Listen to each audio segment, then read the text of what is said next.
Hello friends, welcome to our channel sharpen maths. आज हम लोग देखते हैं ये क्वेश्चन CSIR नेट दिसंबर 2024 का ये क्वेश्चन जो कि एग्ज़ाम आपका फरवरी 2025 में हुआ है। तो ये पार्ट सी का क्वेश्चन है, कॉम्प्लेक्स एनालिसिस का।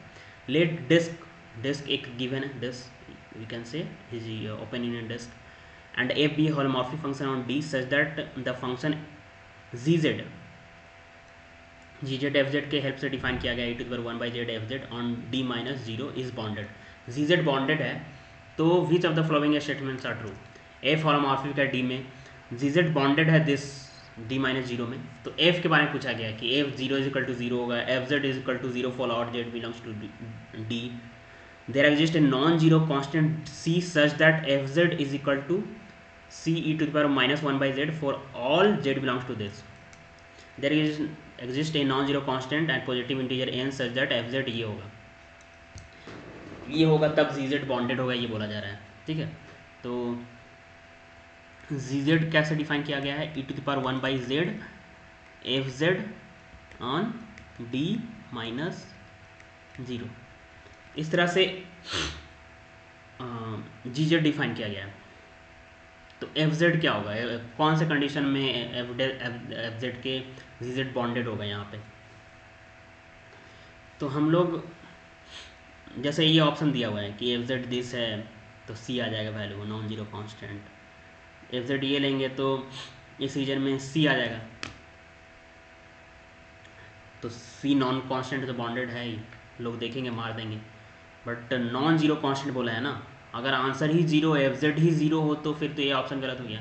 उसी वजह से इसको अगर आप देखते हो नॉन जीरो कांस्टेंट, इसमें मल्टीप्लाई करेंगे CZN, तो CZN बॉन्डेड होगा गिवन रीजन में, CZN बॉन्डेड, बट जरूरी थोड़ी है कि C नॉन जीरो होगा, जीरो होगा फिर तब fz ही जीरो होगा, तो फिर C नॉन जीरो लेने से तो फिर दिक्कत हो जाएगा ना।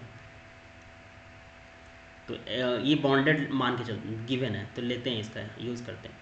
यानी e⁻1/z fz बॉन्डेड है तो there exist a real number है ना m, ये बॉन्डलेस प्रॉपर्टी को सेटिफाई करेगा कहाँ पे, d माइनस जीरो पे। ठीक है, तो इसको हम लोग ऐसे लिख सकते हैं, और fz लेस इक्वल e⁻1/z। ठीक है, तो इस रीजन में बॉन्डेड है ना। सो अगर हम इसका लिमिट वैल्यू निकालें जीरो पे क्या होगा, since function is homomorphic in D, it means continuous in D, it means also continuous in zero. Continuous है इसका मतलब क्या हो गया, जीरो पे कंटिन्यूअस है तो फंक्शन का वैल्यू जीरो पे और लिमिट का वैल्यू दोनों बराबर होगा। तो लिमिटिंग वैल्यू अगर यहाँ से फाइंड आउट करें, लिमिट जेस्ट टेंस टू जीरो पे फंक्शन का, समझा मैंने क्या बोला, मैंने बोला कि फंक्शन अगर एनालिटिक है तो फंक्शन कंटिन्यूअस है ओपन यूनिट में, फंक्शन ओपन यूनिट कंटिन्यूअस है, फंक्शन जीरो पे भी कंटिन्यूअस है, ऑरिजिन पे भी कंटिन्यूअस है। कंटिन्यूअस है तो मतलब लिमिटिंग वैल्यू और फंक्शन वैल्यू बराबर होगा, तो लिमिटिंग वैल्यू फाइंड आउट कर सकते हैं ना इस के हेल्प से। डी माइनस जीरो पे लिमिटिंग वैल्यू कहीं ना कहीं डोमेन से बाहर है जीरो, बट लिमिटिंग वैल्यू तो फाइंड आउट इसी गिवन फंक्शन के हेल्प से होगा, नहीं गिवन कंडीशन के हेल्प से होगा। तो जेड टेंस टू जीरो लगाएंगे तो लेस इक्वल क्या आ जाएगा, -1/0 minus infinity zero m into zero zero, तो F Z less equal to zero आ जा रहा है।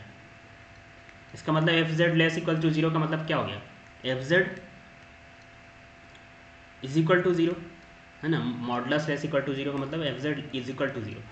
सो F Z is equal to zero कहाँ पे, नहीं F zero is equal to zero ना।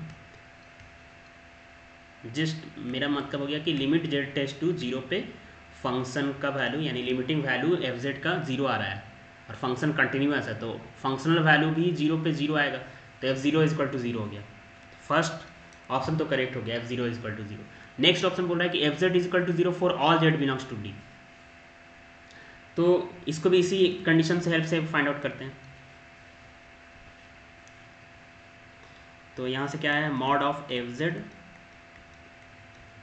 Less equal m e⁻1/z। ये बताओ कि e⁻1/z क्या है, जीरो पे ज़ीरो होगा, और एनालिटिक है किस पे, यूनिट डिस्क पे एनालिटिक है फंक्शन, है ना, शायद यूनिट डिस्क पे एनालिटिक है, ज़ीरो पे ज़ीरो आ रहा है और यूनिट डिस्क पे एनालिटिक है। तो analytic function, non constant analytic function open set को ओपन में मैप करता है।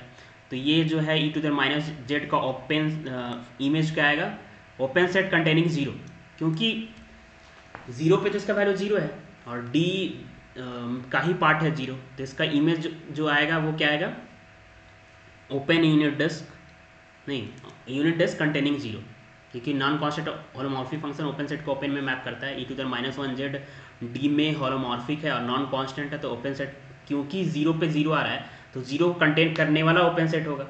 तो जीरो को कंटेन करने वाला ओपन सेट, ये पता चल गया कि e⁻1/z का इमेज डी पे क्या आएगा, ओपन सेट कंटेनिंग जीरो।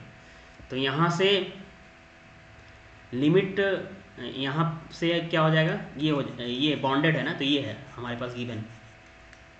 तो e⁻1/z का पॉसिबिलिटी क्या है, कितना आ सकता है, बहुत स्मॉल क्वांटिटी आ सकता है ना, जीरो से कंटेन करने वाला ओपन सेट इधर ही होगा ना, बहुत स्मॉल क्वांटिटी,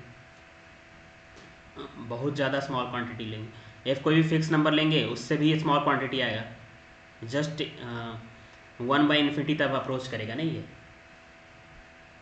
या जीरो तरफ अप्रोच करेगा, 1/∞ बोलो या जीरो तरफ अप्रोच करेगा। So F Z less, mod of fz less equal every positive quantity, what will be the possibility of fz then, only possibility fz is equal to 0, so fz is equal to 0, d-0, zero पे तो zero आ ही गया, d-0 पे भी zero आ गया, यानी fz is equal to 0 for all z belongs to d। तो first option true, second option true. ये जस्ट बॉन्डेड ओपन सेट का कॉन्सेप्ट लगाना था, एनालिटिक का कॉन्सेप्ट लगाना था यहाँ पे करने के लिए। इंटरेस्टिंग क्वेश्चन, बट कॉन्सेप्चुअल छोटा क्वेश्चन है, कॉन्सेप्चुअल है, इजी है, like first and second true हो गया। अब एफ जेड जीरो हो गया, तो अगर थर्ड ऑप्शन नॉन जीरो लेते हो तो क्या होता है, e⁻1/z तो जीरो आने से रहा, d-0 पे हमारा तो आ चुका है F Z is equal to zero, तो नॉन जीरो लेंगे तो F Z non zero, F Z is equal to zero, F Z non zero यहाँ से आ रहा है, तो कंट्राडिक्शन हो जाएगा, तो F Z not equal to zero आ ही नहीं सकता, ये सी नॉन जीरो लेने की वजह से हो रहा है, तो ये ऑप्शन गलत। उसी तरह सी नॉन जीरो लेने की वजह से ये भी जीरो नहीं आएगा, जीरो आता तब, क्योंकि F Z is equal to zero तो हम लोग ला चुका है हम लोगों ने, तो फर्स्ट और सेकेंड ऑप्शन ऑनली ट्रू। ठीक है, तो ओके, आई थिंक आपको क्लियर हुआ होगा, कैसा लगा वीडियो आप कमेंट कीजिएगा। Okay, thank you.